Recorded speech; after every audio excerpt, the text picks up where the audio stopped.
Concrete কোনো তথ্য নাই এবং থাকাটাও সমীচীন না। আমাদের তো অ্যাক্সেস নাই,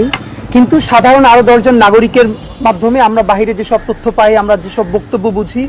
এগুলো রিডিংয়ের মধ্য দিয়ে আমরা যেটুকুন একটার সাথে আর একটা কানেক্টেড ফিল করি, কানেকশনটা বুঝতে পারি। আমরা মনে করলাম জাতির এই মুহূর্তে প্রত্যেকটা রাজনৈতিক দল তার অনেক কিছু জানা সত্ত্বেও,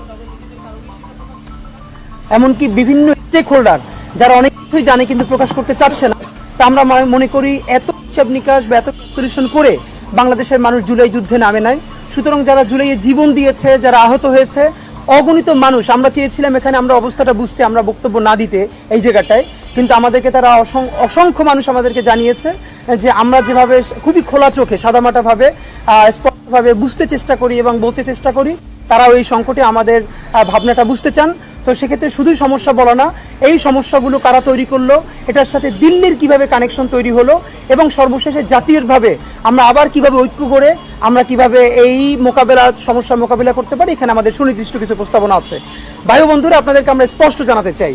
এই যে আজকের যে ক্রাইসিস আপনারা দেখছেন, যে ডক্টর ইউনূস সাহেব বলেছেন যে উনি পদত্যাগ করতে চান, উনি যে 48 ঘন্টা একটা সময় নিয়েছেন, সেই 48 ঘন্টা আজকে শেষ হয়ে যাবে, এর মধ্যে রাজনৈতিক দলগুলোর বিভিন্ন কার্যক্রম, তো এই ক্রাইসিসটা ঠিক কখন শুরু হলো? আপনারা যদি খুব ভালো করে দেখলে দেখবেন এর চেয়েও বেশি সমস্যা, অনেকগুলো আন্দোলন, শাহবাগে আরও অনেক ধরনের সমস্যা, পুরো রাস্তাঘাট বন্ধ হয়ে যাওয়া,